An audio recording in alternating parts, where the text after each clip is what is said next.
Hey guys! So today we're going to be talking about new makeup releases that I'm not going to buy and kind of talking myself out of them because some of these did tempt me. I don't know about you guys, but lately, like the past month or so, new releases have been getting to me more than they usually do. Like I feel like we've had some good launches come out recently and I'm trying my very best to talk myself out of them. So today I'm going to share a bunch of new releases that I'm not going to buy, and then there's also one that I might buy.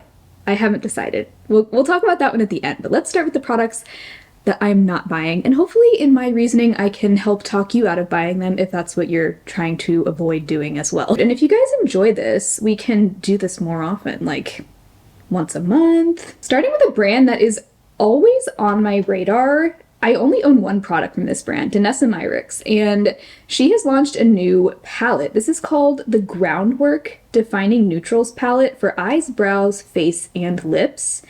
Really cool concept. I feel like Danessa Myricks is very innovative. Like every product she comes out with is something that you just don't see every day on the market. I do think her brand is primarily focused on being a makeup artistry brand, and I think that's very much the case with this palette as well, this Groundwork palette. So each shade has like a creamy pomade texture and then a separate pan with a powder texture, which is really cool. I think this would be really useful for a makeup artist because you could use some of these shades in people's brows, as eyeshadow, as contour. But I have to remind myself that I'm not a makeup artist. Like I don't do other people's makeup very often at all.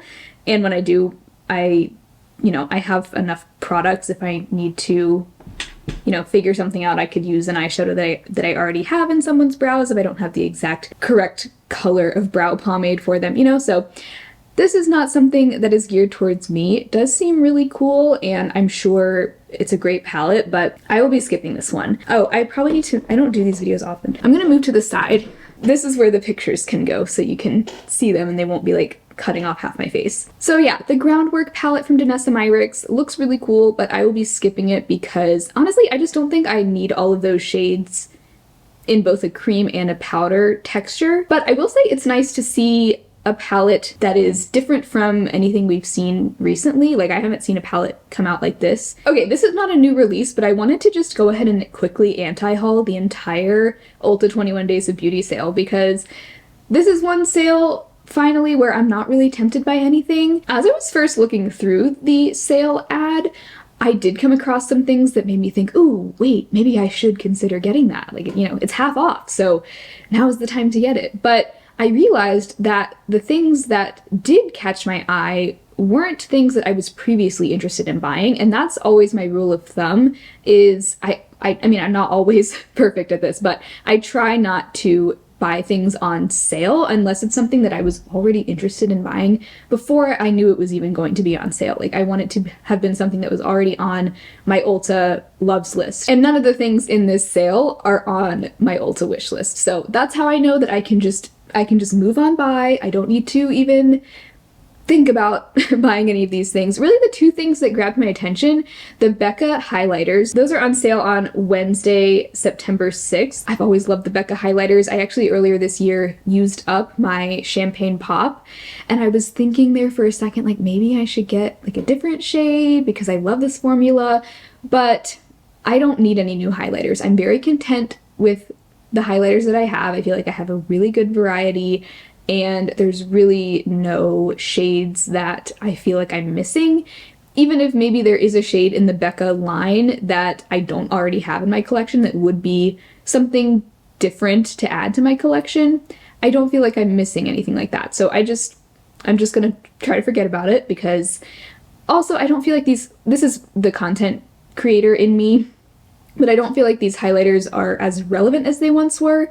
Like these have been around for years and years, so it's not like this would be a good investment in my channel per se, which I do kind of have to consider that when I do purchase new makeup. I don't always think about it that way. Like if it's something I want, I'll just get it. But in this case, I'm like, well, I could put this money towards this, or I could maybe put it towards something that my audience would be more interested in seeing. So, thinking about it that way, that's another good way to talk myself out of it.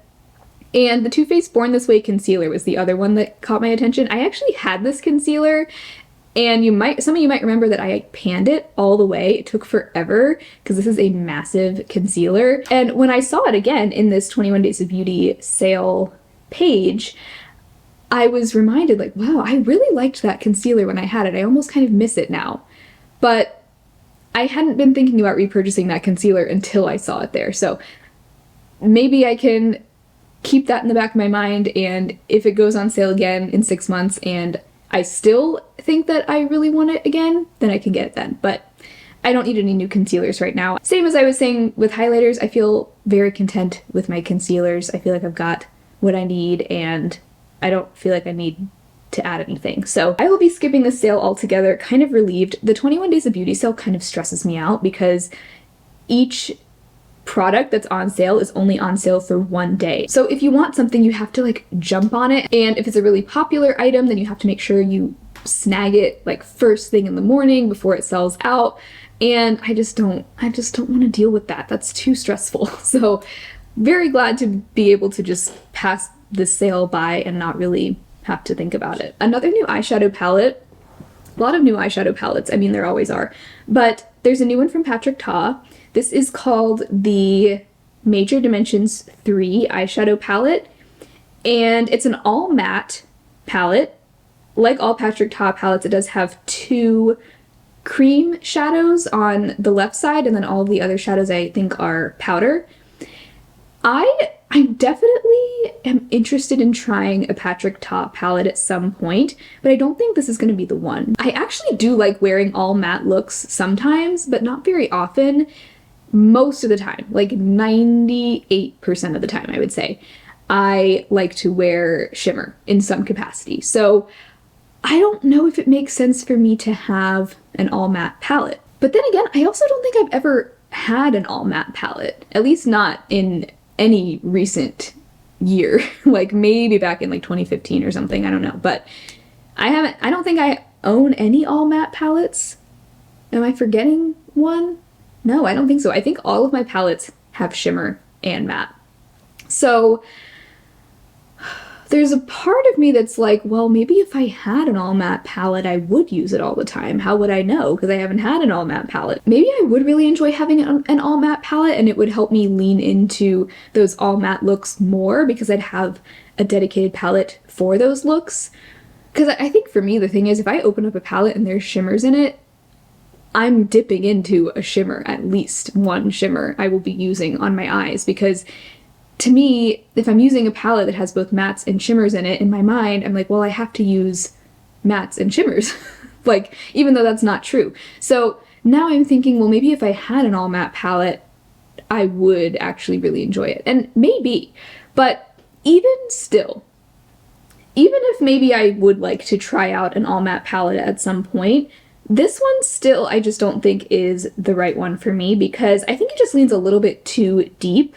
There's just a lot of deep browns in here, which is great, but I just don't think I need more than like 1 or 2 deep shades. And then I think if I were to have an all matte palette, I would want it to have a lot more mid-tones and lighter mattes than this one has. So I still think I can skip this one, even if I maybe want to consider trying out an all matte palette in the future. I don't think this will be the one. I think if I want to try out Patrick Ta's formula for the first time, I would want to try both the matte and the shimmer formula in whatever palette I were to get. Also, these palettes are really expensive. They're $70, which is about the same price as one of the Natasha Denona MIDI palettes, M-I-D-I. And it doesn't have as many shades as the Natasha Denona palette. So Urban Decay is back with another Naked palette. Who was surprised? This time we have the Naked Metal Mania palette.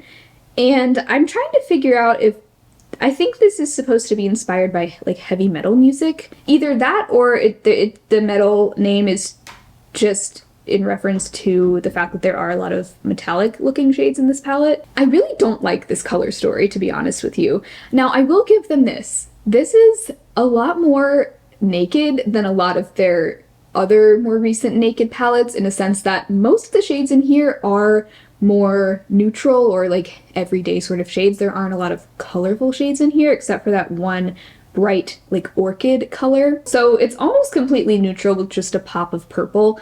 Honestly, if I'm gonna have a neutral palette with a pop of color, I don't mind that. Like, I don't mind having a pop of color in a neutral palette. But if I'm going to buy a neutral palette with a pop of color, I'm gonna go for one that's not purple, because I just don't wear purple on my eyes. It's like my least favorite color to wear on my eyes.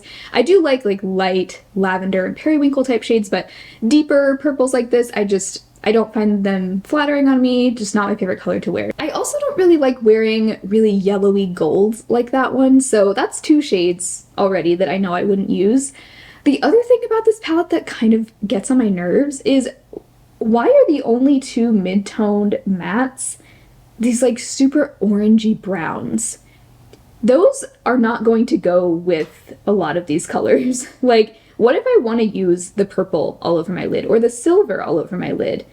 I don't want to use an orangey brown in my crease. That's not gonna, I don't think that's gonna look good.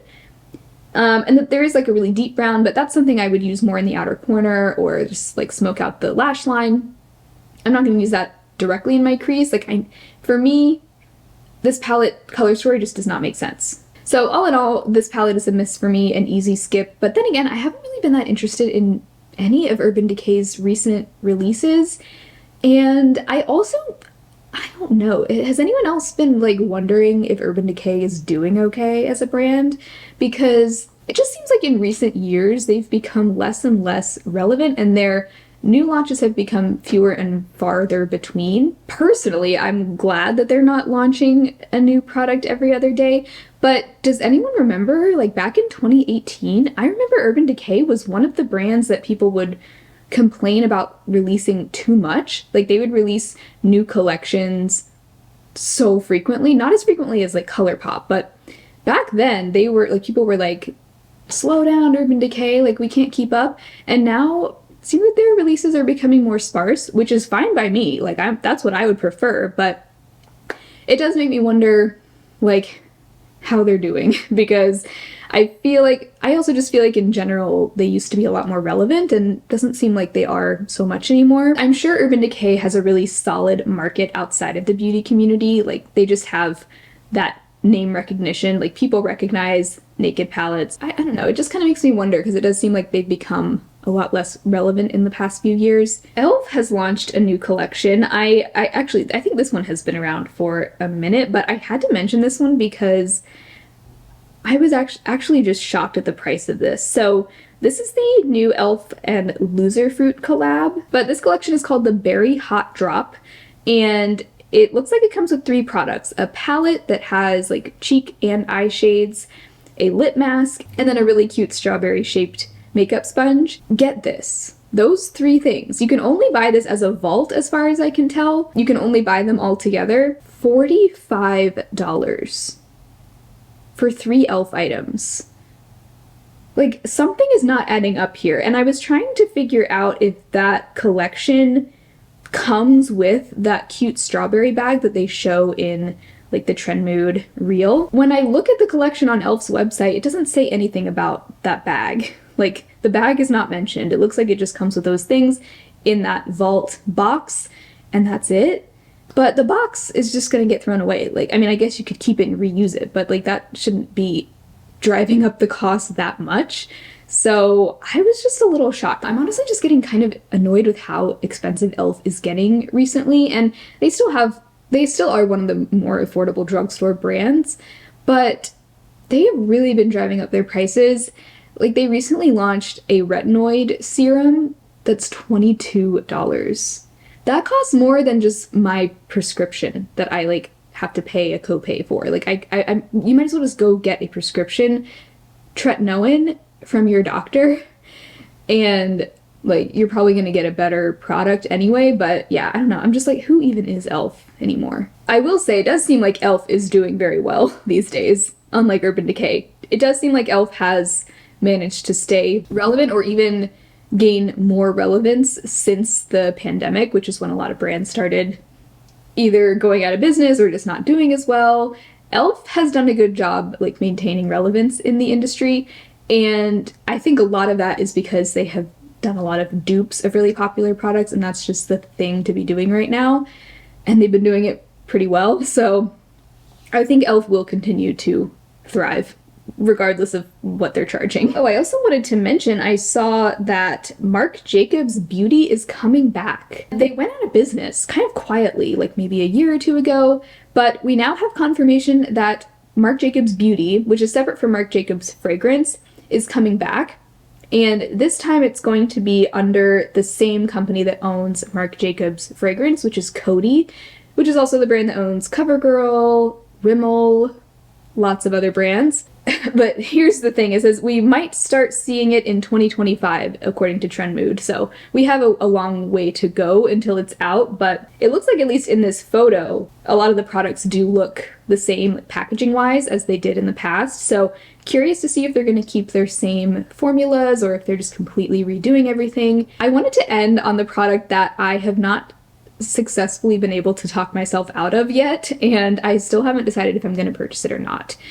But it's from none other than Natasha Denona. This is, I'm sure you've seen it by now, the I Need Nude palette. Now, I actually have not owned a Natasha Denona palette before, and I've been thinking at some point I do want to try a Natasha Denona palette. I don't know if I want to try an older one, but when I saw this one, when I first saw this one, I was immediately like, that is so pretty. Like, I know I would use it. I know I would use these colors. It's got a lot of taupes in it, which I love. More shimmers than mattes, which I love. And I love those two, like, almost mauve-y terracotta mattes. Of all things, those are the two shades that are really, like, getting me right now. Vague and Wit are what they're called. Those are the two shades that I'm like, ooh, those are pretty. And I've just seen some swatches of these shimmers already, and they're, like, so beautiful. So, you know, even though they look like maybe they're not that unique, maybe they aren't. I don't know. I haven't gotten my hands on it for myself, but the shimmers do look kind of special. So I don't know. It's in my Ulta cart, and I very rarely leave things sitting in my Ulta cart. Like, that's just not a thing that I do, but this is currently sitting in my Ulta cart. I haven't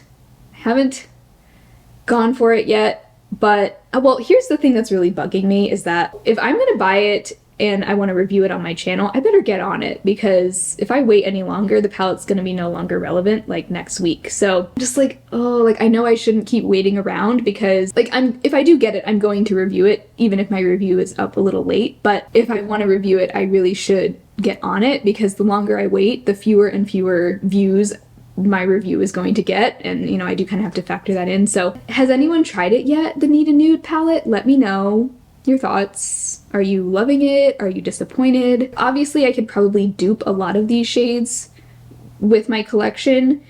I don't know about the shimmers though, because the shimmers do seem really dimensional and kind of duochrome. It's really just this color story as a whole I really like. Like, it's really drawing me in. I like that it's somewhat cool toned, but really it's more neutral than anything. Like, it's not leaning heavily cool or warm. It's just kind of in between. And I like that. So let me know your thoughts below if you think I should get it, if you think I should skip it, if you think I should just wait out the initial hype. Maybe that's what I'll do. Maybe I'll wait out the initial hype, and if I still really want it after that, then I'll go for it. Or maybe if I'm gonna wait, then I should just wait for Black Friday, because then I could probably get a really good deal. This is me being indecisive. But anyway, I just thought lately there have been some interesting new releases that I wanted to chat about and explain why I'm not going to be buying them. Let me know if you would like to see this become a more regular series, because I definitely can do this. I mean, new makeup is always coming out, so I like critiquing new makeup. Honestly, I don't usually get too excited about new makeup, but it is fun to critique. So if you find it helpful for me to chat about the reasons I'm not buying something, then I can definitely keep doing this. So let me know your thoughts below. Thank you guys so much. I guess I'll move back to the middle now. Let me know your thoughts below, but thank you guys so much for hanging out today. I hope you had fun. If you did, be sure to give the video a thumbs up, subscribe if you haven't already. Also, feel free to check out the Patreon or the channel membership if you're interested in supporting my channel even further. Otherwise, I hope you all have an amazing rest of your day, and I will talk to you again very soon in my next video. Bye!